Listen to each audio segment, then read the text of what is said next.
Hey guys, this month's shape of the month is Mandukasana, or frog pose. If you've been practicing with us at the studio, at this point you've probably already done, at a minimum, half frog and frog against the wall. Today's tutorial is to step you through getting into full frog, and we're definitely going to be utilizing a few of my favorite props. Okay, as you can see, I already have my first prop spread out, my blanket. I use that regardless if I'm getting into half frog or full frog because it offers just a nice cushion for the knees, especially if they're sensitive. Now let's bring the bolster into the shape. Place the bolster down on your mat, and the first position is to come and straddle it. So you have the bolster under your pelvic bone or under your sits bone, so you're actually just sitting on it. Same guidance, draw the knees out, turn the toes out, all right? Begin to lower your belly down to the bolster. Forearms are gonna go down onto the mat, just as we did before. You can stay here, or again, you can bring a block under your forehead. Take an inhale right here, and as you exhale, begin to slide the knees out a little wider and let the block support you in this shape.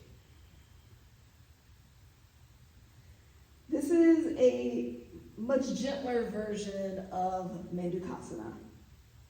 Again, to come out of it, just walk your hands back. I draw my toes in first, as you just saw. Slide back off of the bolster.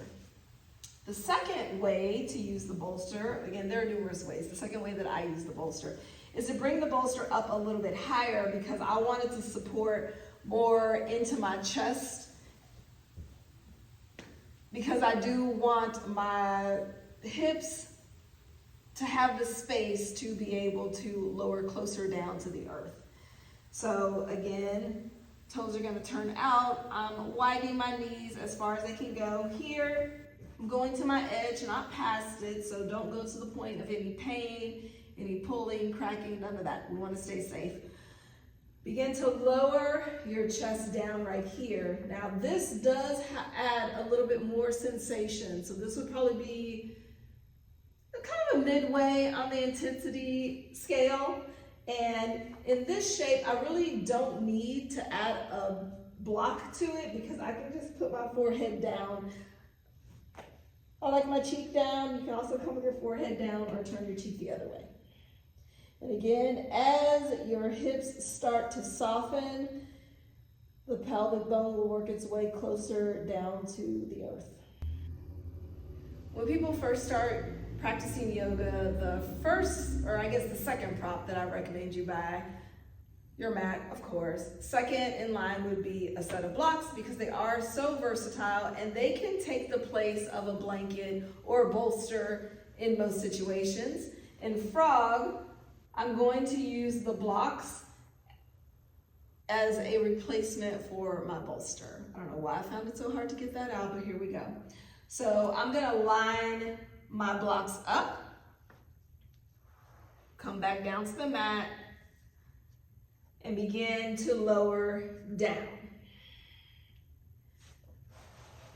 I'm gonna slide my blocks right down under the top of my belly and chest. And now I don't have any blocks on my forehead, but I do have my hands. I'm gonna stack my fists and place my forehead here.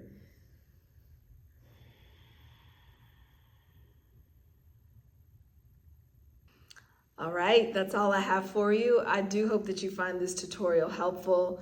Keep in mind that this is a journey, not a destination. You may or may not get frog into your practice this time around, but maybe you will the next or the next after that.